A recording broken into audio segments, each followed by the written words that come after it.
Welcome to Solving Cold Cases with Dr. Jim. This blog is brought to you by the Mid-South Cold Case Initiative, located at www.ms-coldcaseinitiative.com. Good morning, everyone. This is Dr. Jim, Solving Cold Cases with Dr. Jim, brought to you by, of course, the Mid-South Cold Case Initiative.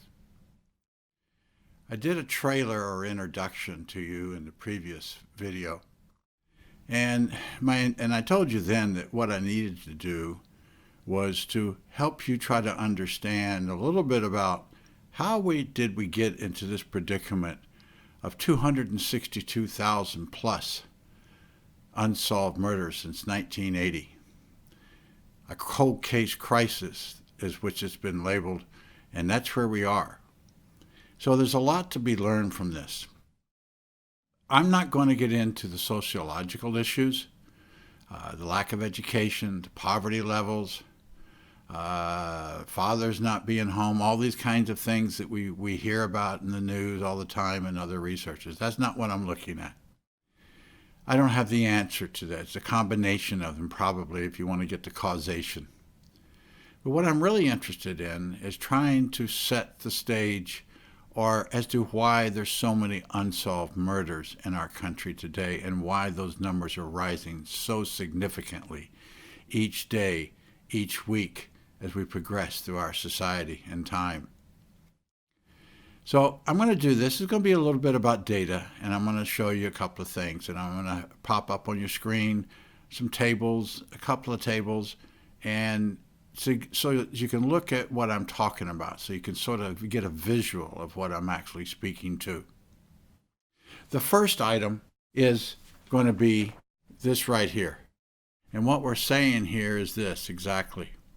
This is homicide clearances or solve rate table. Now, the Uniform Crime Reports is the official gathering agency by the FBI of all crime data in the United States. However, let's understand that this is strictly a voluntary system and is not always applied or handled or even provided by all agencies in the country. So we'll come back to that in a minute. In the next table, we'll see more about the actual solving. But here I'm trying to reflect the clearances over the decades. During the 1960s, when we didn't have but about 12,000 and some odd murders, off and on throughout the years, the decade, we were solving or clearing, which is where an arrest is made without not a conviction, but where an arrest is made. We were clearing or solving about 80 to 90% of the cases that we had. Now, the 70s and the 80s and up until the 90s, it was really a violent time, to a point in 1993, as you see, we had 24,500 plus murders. By that time, we had reduced our solving to 67%. Year 2000, we were down almost 40% in the number of homicides that occurred, but yet we also declined in the solving of homicides to a 63.1%. By 2010, you can see what happened there. 2015, those numbers are quite indicative of what was going on at the times. 2016 was a bad year in the main respect that we started going up in the number of homicides, but we dropped to the lowest clearance or solve of 59.4%. That's the worst ever in our history. And it is really a shame that we got that low. That's saying that we have at least four, if not more, out of 10 of every homicide that is committed in the United States is not being solved. Which means also a lot of victims, a lot of forgotten families, and so on that are out there. In 2018, which is the latest official data that's available, because the 2018 data by the UCR FBI became available at the end of September 2019. So I only use that which has been declared official. And as you can see, we had about 15,498 murders, less than the 2016, that's for sure, with a 62.3% clearance or solved. As I said, remember that the Uniform Crime Reports is a voluntary system.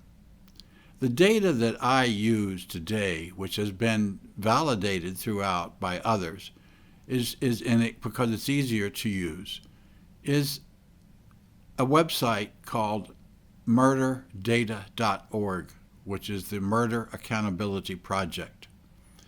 The Murder Accountability Project came about 10 years ago or more, and it is I think it's a nonprofit corporation, and they have been dedicated to trying to solve America's predicament, its crisis of murders and cold cases. And they are very good at what they do. I conducted some of my own research, which has validated the things that they're doing. And all what they do basically is they collect, first of all, when the UCR data comes out, they collect it and put it into their database. Then, knowing that there are states and jurisdictions that don't always report the data, they then go to those individual cities and states and collect their data from them personally. So in fact, in my view, the Murder Accountability Project probably has a more accurate reflection of what is really going on in our country when it comes to homicides versus the UCR. Remember, UCR is voluntary. Murder data gets that plus. So they get thousands more into the system. And it always makes us wonder, what is really going on with these agencies or these states that don't always report? Well, there's a lot of different reasons why. I'm not going to go into those, but if you were to talk to the Murder Accountability Project people, they'll probably have some reasons as to why they think a lot of cities and agencies don't report. Now, the next table or document that I want to show you, this is an accounting for 2018, the cities that reported 100 homicides or more. Now, remember that now. It's only those cities that reported 100 homicides or more during the period of the calendar year of 2018. There are many that did 99, 98, 97 homicides, but I cut it off at 100 on purpose. So for that reason, you have to keep in mind that this table might be just a little off once or twice as far as positioning, but not by much, if any. And when it comes to solve rates, of course, it may be off a lot. It depends. But you have to look at all of the data. But I've selected this one because it's the most striking one to me and one that really brings home the picture of why we are in a cold case crisis. The first thing to keep in mind is we're doing the first row is, of course, the city. The second row, of course, is the number of homicides reported in 2018. The next column over is rate per 100,000. Now, that is the way that we calculate or determine the effectiveness or the effects of crime on our different societies. We do it through the rates, which mean how many of those incidents occurred per 100,000 population. And the next column is, of course, the number of cases that they solved, and then the percent that they solved for that year. And then the last column is what is reflected as the number of unsolved murders they have in their files for the time frame 1980 to 2018. So if your cities is one of these, you've got quite a few cases. St. Louis is by far one of the leaders, followed by Baltimore, Philadelphia, Kansas City, Detroit, New Orleans, my town of Memphis, Washington, D.C., Chicago. Chicago is 9th. Indianapolis, Jacksonville, Dallas, Houston, Phoenix, Las Vegas, San Antonio, and then look what's 17th and 18th, Los Angeles and New York.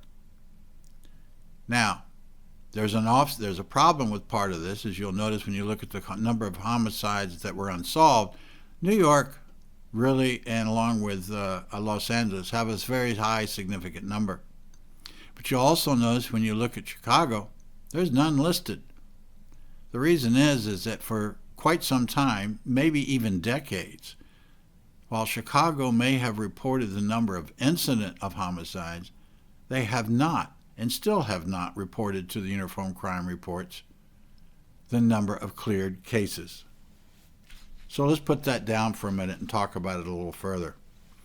Let's understand also with this that this table they're estimates, because the population, for example, that were utilized to determine the positioning of the city within the framework, those are estimated populations based on the U.S. Census Bureau, so they may not be 100% accurate.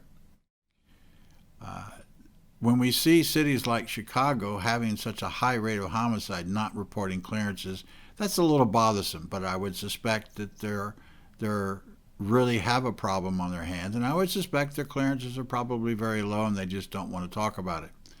And quite frankly, I would understand that if I was there, but it is public record, and it is something that I think we all should know about.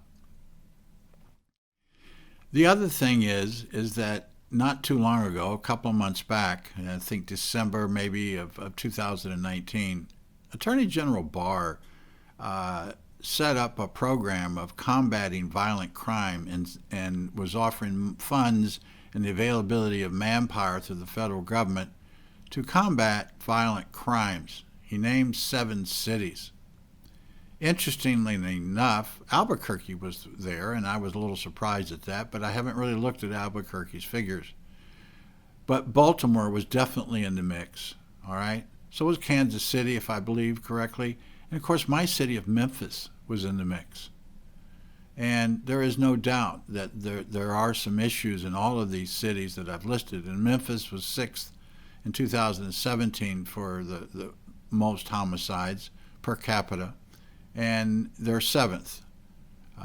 Now, these cities are all having their own issues, but I would suspect one of the core issues, of course, for most of them is going to be a lack of proper manpower or enough manpower, and then, of course, then there's funds. But with AG Barr and the Department of Justice putting out funds and providing actual manpower assistance, I'm hoping that what we'll see is a reduction in violent crimes in those cities and locations, which will in turn hopefully bring us back a little bit better to where we should be under the circumstances. But once they leave, let's hope it doesn't go right back to where it came from. Now, as I said before in the beginning, we are in a cold case crisis, and there is no question about that. Each year, we are accumulating 6,000 to 7,000 additional cold cases. And the other point is to note is if you look in the column for solved on there that I showed you earlier, you'll see that the percentages, they were all, majority of them, except for 3 or 4, were well below the national average of solving homicides, which was 62.3%. They were well below that. And that is another issue, is that we're not solving the cases as good or as often as we used to. So there's another issue that needs to be addressed, and that's what's going on with the actual death investigation itself, the actual homicide investigation. And are we doing it correctly? And are we following protocols and so forth? And these are some of the issues that you're going to see me address as we go along, because we do need to sort of, as they say, nip it in the bud. Let's get to the core of this, which is the actual homicide investigation itself, if we got any hope of reducing the number or flow of cases that are going into that black hole of the unsolved. And again, adding families, forgotten victims, adding them to the mix. And that's a shame that that's happening, but we have to deal with it, and we need to deal with it. And maybe something like this video or my podcast or work by my colleagues, such as secondlooktraining.com, Steve Chancellor and Grant Graham and others, hopefully with their training efforts and other things, we're going to get to the point that we're going to do something that's going to be helpful to everybody.